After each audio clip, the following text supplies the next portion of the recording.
എല്ലാവർക്കും നമസ്കാരം. ഷാഡോ ബ്രോഡ്കാസ്റ്റിംഗിൻ്റെ മലയാളം ക്ലാസ്സിലേക്ക് എല്ലാവർക്കും സ്വാഗതം.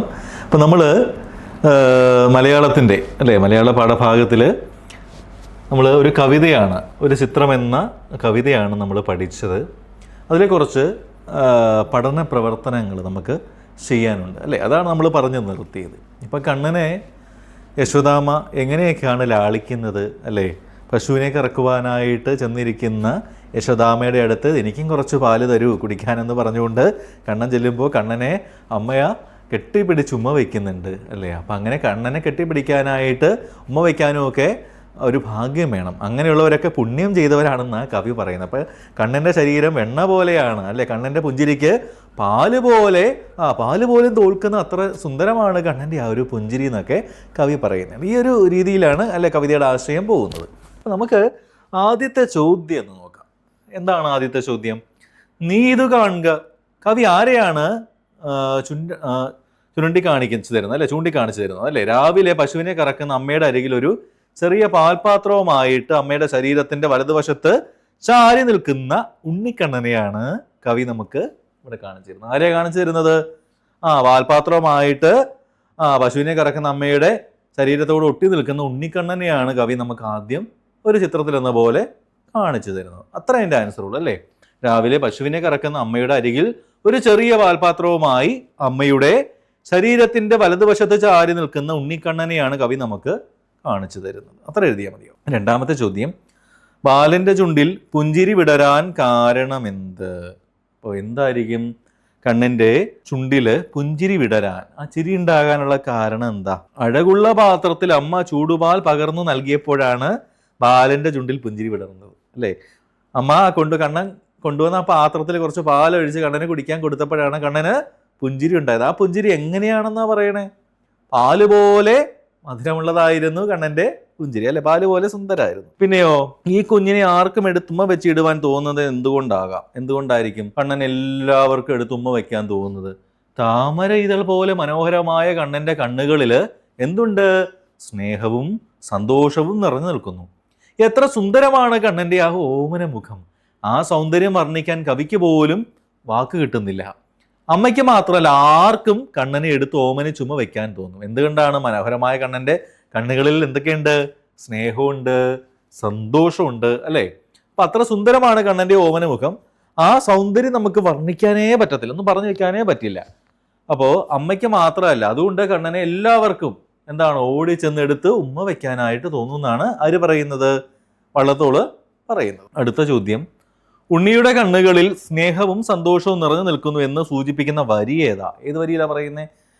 ഉണ്ണിയുടെ കണ്ണന്റെ കണ്ണുകളിൽ സ്നേഹവും സന്തോഷം ഉണ്ടെന്ന്. താമര താരിതൾ പോലെ നെടുതായി തൂമയെഴുതിയ കണ്ണിണയിൽ പ്രേമവും ഹർഷവും ഉൾക്കൊള്ളും ഉണ്ണിതൻ ഓമന വക്ത്രവും ഇതെത്ര രമ്യം കണ്ണന്റെ ആശയം പറയും. താമര ഇതൾ പോലെ മനോഹരമായ കണ്ണന്റെ കണ്ണുകളിൽ സ്നേഹവും സന്തോഷവുമാണ് നിറഞ്ഞു നിൽക്കുന്നതെന്ന് പറയുന്ന വരികൾ ഏതാ? താമര ഇതൾ പോലെ നെടുതായി തൂമയെഴുതിയ കണ്ണിണയിൽ പ്രേമവും ഹർഷവും ഉൾക്കൊള്ളും ഉണ്ണിതൻ ഓമന വക്ത്രവും എത്ര രമ്യം, എത്ര മനോഹരമാണ് കണ്ണന്റെ ആ ഒരു സൗന്ദര്യം എന്നാ പറയുന്നത്. കുറച്ച് വാക്കുകളുടെ അർത്ഥമാണ്, പദപരിചയാണ് മെയ് എന്ന് പറഞ്ഞാൽ ശരീരം, പൈക്കറ പശുക്കറയാണ്.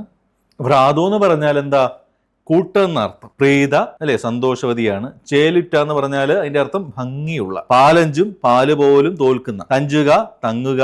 ഹർഷം എന്ന് പറഞ്ഞ സന്തോഷം, ദുഗ്ധം പാല്. അപ്പോൾ അത് നിങ്ങൾ എഴുതി പോവുക. അപ്പൊ വിശകലനം ചെയ്യാമെന്നുള്ളതിനകത്ത് വരുന്ന ചോദ്യമാണ്, ഉണ്ണിയുടെ കണ്ണുകളെ താമര താരിതൾ പോലെ എന്ന് വിശേഷിച്ചതിന്റെ ഔചിത്യം എന്താണ് അതിന്റെ? അതെന്തുകൊണ്ടാണ് അങ്ങനെ പറഞ്ഞത്? ഔചിത്യം എന്തുകൊണ്ടായിരിക്കും അങ്ങനെ പറഞ്ഞത്? ചുമ്മാ പറഞ്ഞാണോ?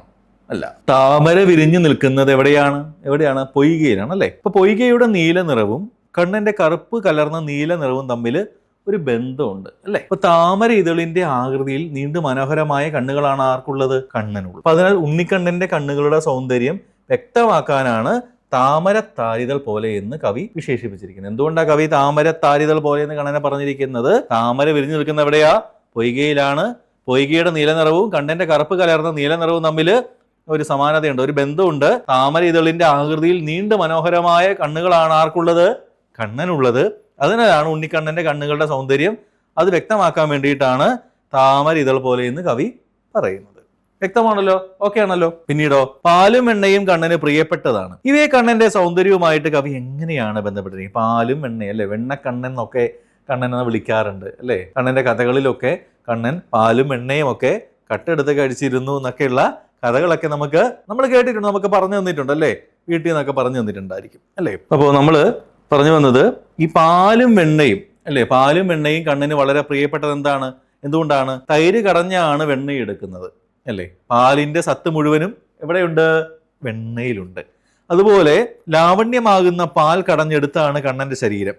അപ്പൊ കടല് അല്ലെ, കടല് കടഞ്ഞെടുത്തതാണ് ആരുടെ ശരീരം? കണ്ണന്റെ ശരീരം. അതിനാൽ സൗന്ദര്യത്തിന്റെ എല്ലാ ഘടകങ്ങളും കണ്ണന്റെ ശരീരത്തിലുണ്ട്. അപ്പോ കണ്ണൻ ഏറ്റവും ഇഷ്ടമുള്ള പാലിനോടും വെണ്ണയോടും കണ്ണന്റെ സൗന്ദര്യത്തെ താരതമ്യപ്പെടുത്തിയിരിക്കുകയാണ് കവി അല്ലെ. കടല് പോലെ സുന്ദരമാണ് കണ്ണന്റെ ശരീരം. അതുപോലെ തൈര് കടഞ്ഞാണ് വെണ്ണ എടുക്കുന്നത്. പാലിന്റെ സത്ത് മുഴുവൻ നമുക്ക് ആ വെണ്ണയിൽ കാണാൻ പറ്റും. അതുപോലെ കടലിന്റെ മുഴുവൻ സൗന്ദര്യം എവിടെയുണ്ട്? കണ്ണന്റെ ശരീരത്തിലുണ്ട്. അതുകൊണ്ടാണ് കണ്ണന്റെ സൗന്ദര്യത്തിന്റെ പ്രധാന ഘടകങ്ങളെല്ലാം പാലിനോടും വെണ്ണയോടും ഒക്കെ കവി ബന്ധപ്പെടുത്തി പറഞ്ഞിരിക്കുന്നത്. അപ്പൊ ഇതിനകത്ത് കുറെ ചോദ്യങ്ങൾ ഇങ്ങനെ വരുന്നുണ്ട് അല്ലേ, കഥ പറയാനായിട്ടുണ്ട്. അപ്പൊ നിങ്ങൾക്ക് അറിയാവുന്ന കണ്ണന്റെ കഥകൾ എന്തൊക്കെയാണ് എന്നുള്ളത് നിങ്ങൾ സ്വന്തമായിട്ട് കണ്ണന്റെ കൃഷ്ണകഥകളൊക്കെ ഉണ്ട്, അതൊക്കെ ഒന്ന് ശേഖരിച്ച് വെക്കുക കേട്ടോ. അപ്പൊ കണ്ണൻ ഒരിക്കല് യശോദാമ കടഞ്ഞു വെച്ച വെണ്ണയൊക്കെ കട്ടു നിന്നപ്പോൾ ഒരു ദിവസം കണ്ണനെ ഉരലിൽ ചേർത്ത് ബന്ധിച്ച് കണ്ണൻ ഉരൽ കെട്ടിയിട്ട് ഉരലും വലിച്ചുകൊണ്ട് പോയി എന്നൊക്കെയുള്ള കഥകളൊക്കെ നിങ്ങൾക്ക് ചെറിയ ചെറിയ കഥാപുസ്തകങ്ങളിലൊക്കെ നിങ്ങൾ വായിച്ചിട്ടുണ്ടായിരിക്കും, കേട്ടിട്ടുണ്ടാവും. അതൊക്കെ നിങ്ങളൊന്ന് ശേഖരിച്ചൊന്ന് മനസ്സിലാക്കി പോവുക കേട്ടോ. അപ്പോൾ ഇവിടെ മഹാകവി വള്ളത്തോളിന്റെ പ്രസിദ്ധമായ വരികൾ ശേഖരിക്കാം അല്ലേ. കവി വള്ളത്തോളിന്റെ കവിതയാണ് നമ്മൾ പഠിച്ചത് അല്ലേ. അപ്പോൾ ഒരു ചാർട്ടിൽ നിങ്ങൾക്ക് ചെയ്യാനുള്ള പ്രവർത്തനങ്ങളാണ്. അപ്പോൾ കുറച്ചൊന്ന് രണ്ട് വരികളെ ഞാൻ പറയുന്നുള്ളൂ. എന്നുടെ ഭാഷ താൻ തറവാട്ടമ്മ, അന്യ ഭാഷ വിരുന്നുകാരി. ഇപ്പോൾ തറവാട്ടെന്ന അമ്മ എന്ന കവിതയിലെ വരികളാണ്. വന്ദിപ്പിൻ മാതാവിന്, ഇത് കേട്ടിട്ടുണ്ടായിരിക്കും. വന്ദിപ്പിൻ മാതാവിനെ, വന്ദിപ്പിൻ ഹരണ്യെ, വന്ദിപ്പിൻ വരതേ.